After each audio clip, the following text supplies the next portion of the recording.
Olá, Regina aqui, tarefeira do CAEB. Eu vim conversar com você sobre sermos espelho para os nossos filhos. E enquanto espelhos, então, eles são sim o nosso reflexo.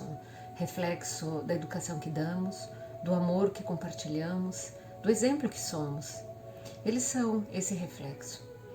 Sobre ter filhos aqui encarnados nessa dimensão, a gente tem que lembrar que essa programação é feita lá, do outro lado.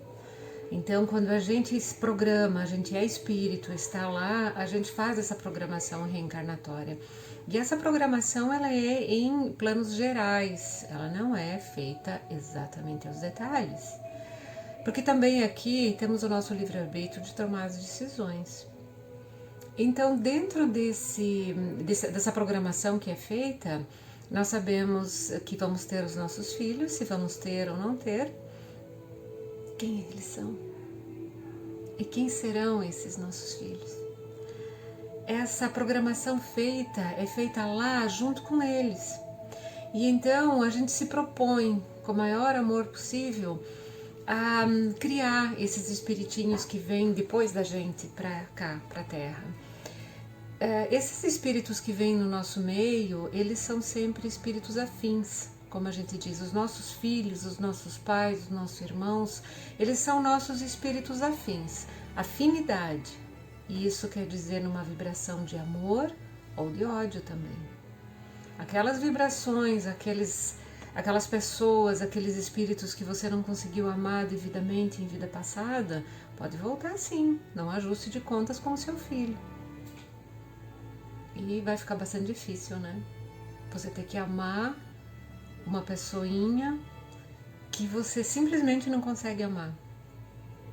E ter outro do lado que você ama tanto, que teu coração dói.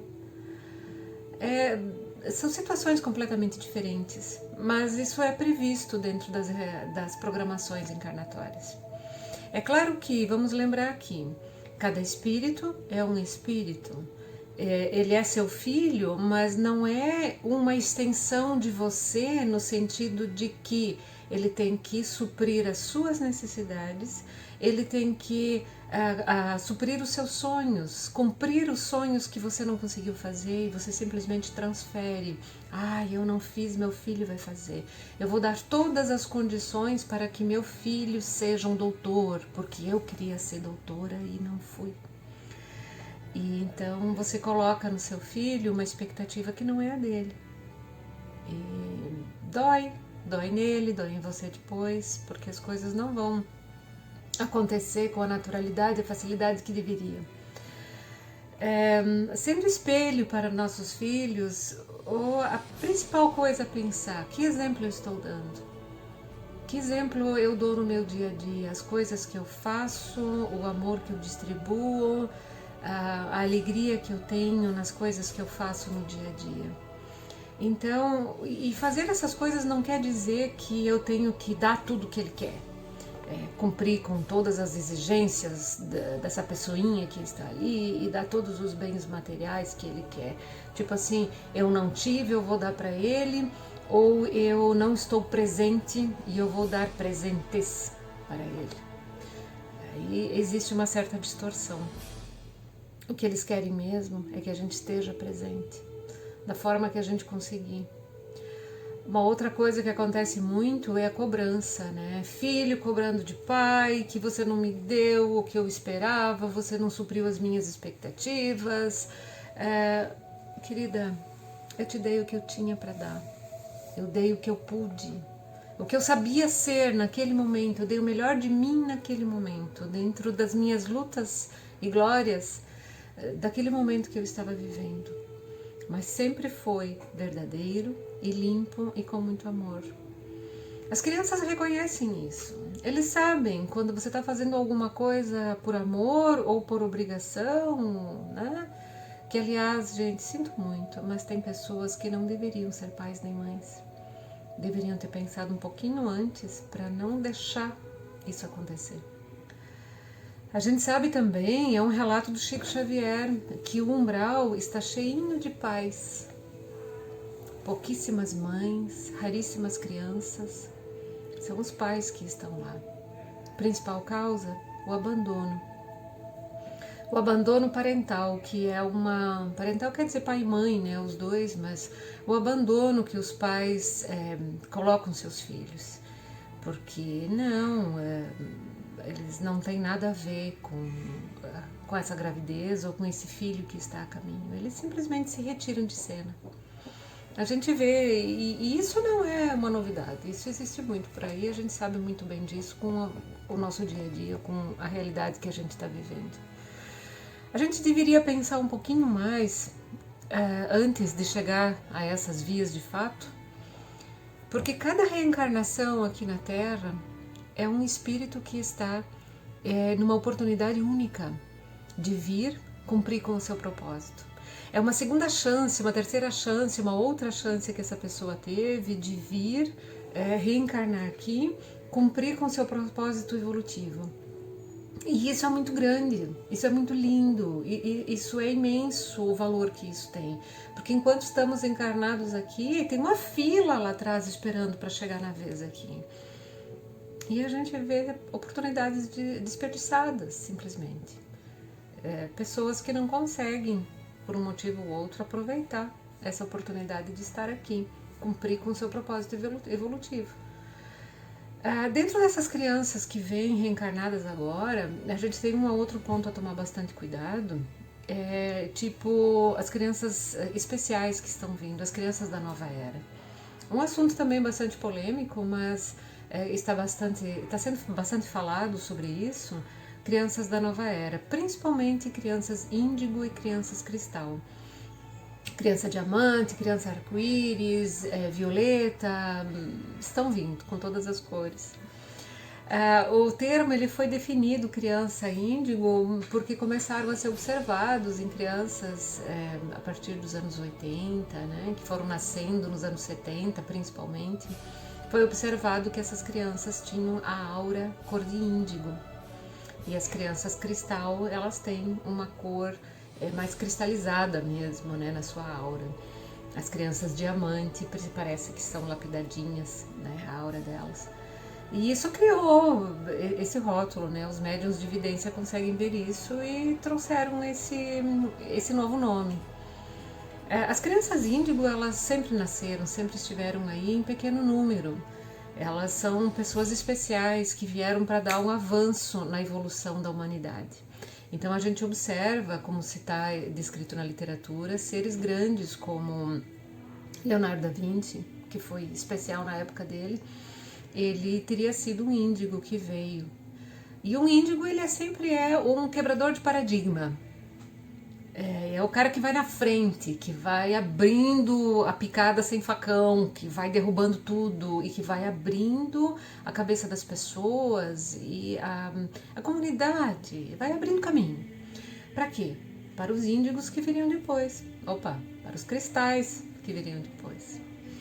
Então o índigo veio uma geração antes para preparar o caminho, seriam os pais dos cristais. Acontece que a geração índigo ficou um pouco perdida, porque ela não teve o apoio necessário, não se sabia o que era, não se falava sobre isso, eles eram taxados de diferentes e de problemáticos. Porque ser um quebrador de paradigma, lá final dos anos 60, comecinho dos anos 70, gerou toda a geração hippie, gerou toda aquela contracultura, aquela coisa toda, né, que tá aí na história. E esse pessoal, ele se perdeu no caminho. Então eles deveriam ser pais dos cristais, ou precursores, né? Para ter essas crianças cristal que vêm agora, terem um caminho um pouco mais preparado, porque eles vêm com uma sensibilidade muito grande. Eles são crianças muito inteligentes, são muito sensíveis a uma mudança de humor, sensível à mudança climática, sensíveis à natureza. E eles não encontraram o caminho mais preparado. Eles também têm grande dificuldade hoje em dia para se adaptar a esse mundo que eles estão vivendo agora. Eu me considero, assim, me vejo como uma índigo dessa que está tentando recuperar o rumo, está tentando achar o caminho. E eu vi como foi difícil ser criada, uma geração que foi criada assim, ouvindo o tempo inteiro: você não pode, você não sabe, deixa que eu faço, porque você não sabe. E tolhe, coloca a gente num quadrado. Era a intenção deles, que a gente não evoluísse, não abrisse o caminho para os cristais que vêm agora. E ter um filho cristal, ou mesmo um índigo, mãe índigo, pai índigo com um filho, uma filha índigo, não é fácil, porque eles têm uma dificuldade enorme de seguir regras, uma dificuldade muito grande de entrar no padrão, de simplesmente calar-se, porque esse não é o momento. Estude, seja sábio, para depois você falar alguma coisa. Eles têm um ímpeto muito grande. E aí é que entra a nossa função de pais e mães, dessa garotada linda que tá aí, sendo índigo ou sendo cristal, que inclusive a minha menina lá em casa é tão índigo quanto eu, ou mais, porque ela sabe que pode ser. E a gente, quando está nessa posição de ser espelho para esses nossos filhos, a gente tem que lembrar dessa característica única, peculiar que eles têm. São uma geração diferente, sim, eles são mais preparados, eles são mais despertos, vamos dizer, do que nós éramos, do que nós fomos nessa época. E a gente, enquanto espelho, deve dar todas as condições para o desenvolvimento deles, porque afinal nós estamos preparando essa terra para que eles tomem conta. É deles isso aqui, estamos deixando esse legado. Prestar atenção, que legado a gente está deixando? A gente está deixando filhos amadurecidos, filhos com condições de tocar o mundinho para frente, ou estamos deixando uma geração de destruidores? Qual o espelho que nós estamos sendo? Porque afinal de contas eles vão fazer o que a gente faz. Querendo ou não, no momento em que a gente se coloca numa situação, vamos dizer, delicada na vida da gente, a gente vai ter uma reação mais instintiva, a gente observa a reação deles também, eles fazem igualzinho a gente, por amor ou pela dor. Então, muito mais do que palavras ou lições de moral, a gente tem que ser autêntico no dia a dia. Até um papo reto com eles, bater uma real, sei lá se é isso que eles estão dizendo ainda, né? Falar para eles hoje em dia como a gente se sente, como a gente se coloca em determinadas situações e por que a gente está agindo daquele jeito. E eles entendem sim quando a gente diz, isso não é para ser discutido agora. Isso é uma coisa que é de adultos. Quando você tiver idade, eu vou conversar contigo a respeito disso. Claro que eles vão sapatear, espernear um monte. Mas não. Pronto. Quem manda aqui sou eu.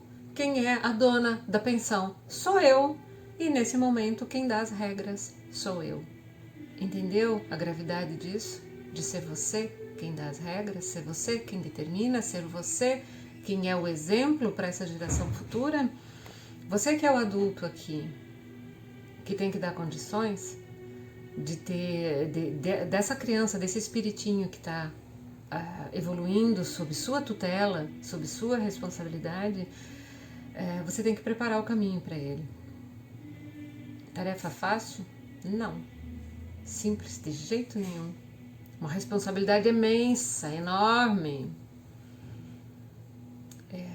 Mas se a gente não quiser fazer bem feito, não devia ter pensado nisso agora. Quer dizer, não pensar só agora, devíamos ter pensado nisso antes. Outra coisa importante de lembrar é que muitas vezes, por mais que a gente faça tudo, que a gente acha que deu o amor da gente, tentou e fez tudo certo, aquele espiritinho que está com você ali na sua casa não aprendeu.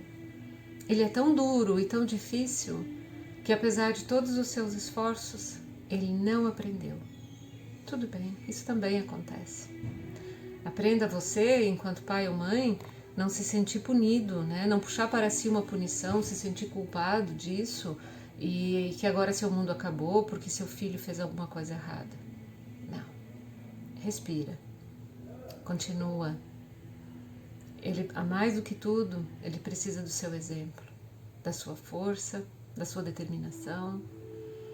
E lembra que no fim, no fundo, no fim, vai dar tudo certo. Sempre vai dar tudo certo. Fiquem em paz.